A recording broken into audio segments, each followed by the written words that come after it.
नमस्कार प्रेक्षकांनो, मालिकेचा आजचा भाग खूपच खतरनाक आहे. कारण अक्षरशः डोळ्यातून पाणी आल्याशिवाय थांबत नाहीये. कारण ते स्टॉपच करू शकत नाही आपण. इतकं भयानक असं हे सगळं आहे. शालनची जी अवस्था झालेली आहे आणि शालन जेव्हा सोडून जाते तेव्हा मात्र सगळ्यांचे जे चेहरे आहेत, त्यांचे एक्सप्रेशन आहेत, त्यामुळं आपल्याही डोळ्यात पाणी आल्याशिवाय राहत नाही. मी हा भाग रेकॉर्ड तर करत आहे, तुमच्यासमोर त्याचा रिव्ह्यू तर देत आहे, पण मीही स्वतः खूप इमोशनल झालेली आहे. कारण ह्या सगळ्या गोष्टी ज्या आहेत त्या खूपच आपल्या एक हे मनाला संवेदना देणाऱ्या आहेत. एवढं सगळं करूनही डॅडीसारखा जो माणूस आहे, किती नीच प्रवृत्तीचा आहे ते आपल्या समोर येत आहे. हे सगळं आता आपल्याला आजच्या या भागामध्ये पाहायला मिळणार आहे. डॅडीने स्वतः शालनला ढकलून दिलेलं असतं आणि आता इकडे फोन केल्यानंतर तो स्वतः तिथं पोहोचलेला असतो आणि तेव्हा तेजू आणि त्याचबरोबर शत्रू पण आलेले असतात. मग शत्रू म्हणतो की एवढं अचानक का बोलवलं डॅडी, काय झालं असं विचारल्याबरोबर डॅडी सांगू लागतात की शालन दरीत पडली आणि नंतर तिला वाचवायला सूर्यानेही दरीत उडी टाकलेली आहे.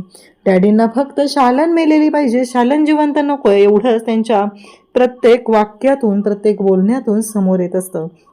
इकडे आता सूर्या तोपर्यंत शालनला घेऊन वरती आलेला असतो. सगळी लोक म्हणत असतात की हे कसं पॉसिबल आहे, कारण एखादा व्यक्ती जर दरीत गेला तर तो पुन्हा माघारी येऊ शकत नाही असं सगळ्या लोकांचं म्हणणं असतं. बाहेर आल्यानंतर शालनला इकडे तुळजा म्हणत असते की नाही आई, आपल्याकडे वेळ कमी आहे, आपल्याला हॉस्पिटलला गेलं पाहिजे असं तुळजा सांगत असते. आणि तेव्हा मात्र शालन जी आहे ती म्हणत असते की नाही, मला बोलायचंय, मला बोलायचंय असं शालनचं म्हणणं असतं.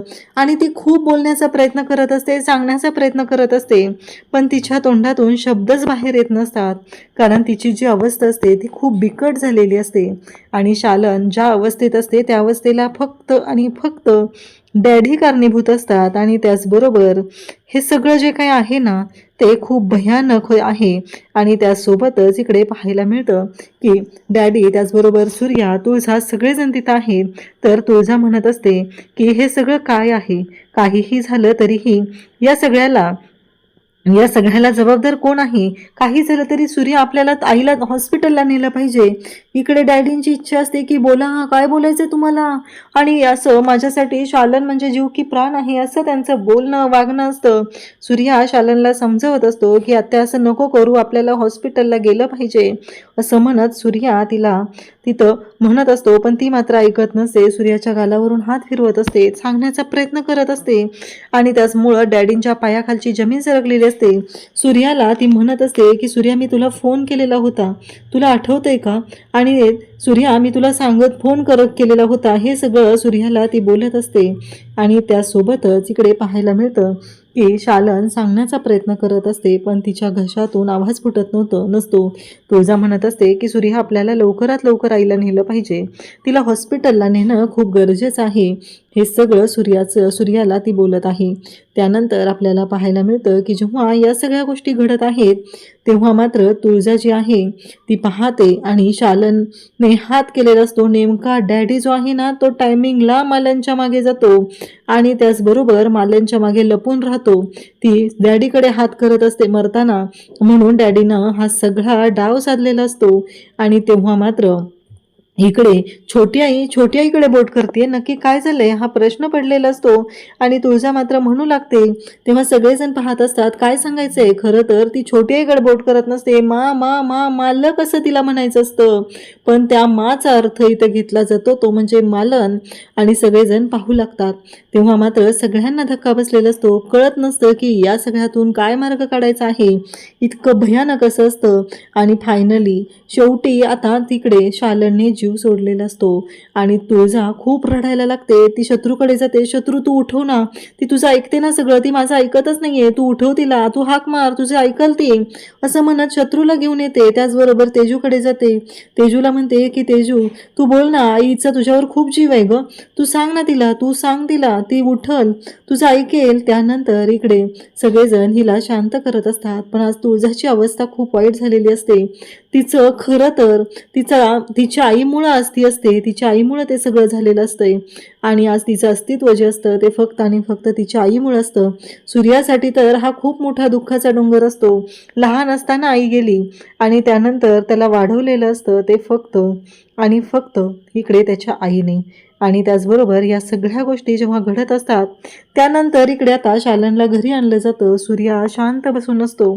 त्याला सुचतच नसतं काय बोलावं आणि काय करावं. त्याच्या समोर फक्त फक्त असा अंधार असतो आणि सगळेजण पाहत असतात, सगळे आतमध्ये असतात, सगळ्यांच्या वरती हा दुःखाचा डोंगर कोसळलेला असतो.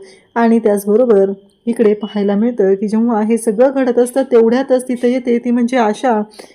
आशा ही धावत आलेली असते आणि आशा म्हणत असते की शालन उठ ना, शालन उठ ना, अगं माझ्या लेकरांना तुझा आधार होता, मी नसतानाही तू माझ्या लेकरांना जो जीव लावलेला आहे तो कोणीच लावू शकत नाहीये, शालन उठ, असं म्हणत ती शालनला उठवत असते. पण शालन काही उठायचं नावच घेत नसते. तेव्हा मात्र इकडे ढसाढसा रडायला लागते. आशा सगळ्या बायका तिथे येतात, आशाला शांत करत असतात. परंतु आज जी परिस्थिती ओढवलेली असते त्यामुळं तुळजाची अवस्था ही खूप वाईट झालेली असते. तुळजालाही कळत नसतं की या सगळ्यातून काय करायचं आहे, कसा मार्ग काढायचा आहे, ही गोष्ट तुळजाच्या लक्षात येत नसते. आणि तेव्हा मात्र एक खूप मोठा धक्का बसलेला असतो. डॅडी जे आहेत ते नाटक करत बाहेर येतात, कारण डॅडींना असं दाखवायचं असतं की मला खूप वाईट वाटत आहे. आणि त्याचबरोबर हे सगळं जे घडत असतं त्यामुळं, हे सगळं जे काही घडत असतं त्यामुळं इकडं ह्या सर्व गोष्टी समोर येत असतात. डॅडी आता म्हणत असतात की त्यांना सगळ्यांच्या समोर येऊन रडायचं नाटक करायचं असतं, म्हणून डॅडी आता रडायचं नाटक करू लागतात. मग सूर्याचा मामा जो आहे तो डॅडींच्या जवळ जातो. त्यानंतर आता उद्याच्या भागामध्ये आपल्याला पाहायला मिळतं की सूर्या मामाला म्हणत असतो की अरे मला कळत नाहीये, मला आत्याचा फोन आलता, तिला खूप बोलायचं होतं आणि आत्ताही मला तीच सांगत होती, शेवटच्या क्षणी सुद्धा तिनं फोन केला होता, मला मला भेटाय बोलवलं होतं आणि मी जाईपर्यंत हे सगळं घडलेलं होतं. डॅडींच्या लक्षात येतं ही फोनची काय भानगड आहे, असं म्हणत डॅडी जो आहे तो आता आत जातो आणि मोबाईल बघतो. आणि जेव्हा मोबाईल पाहतो तेव्हा शालनने मेसेज करून ठेवलेला असतो सूर्याला.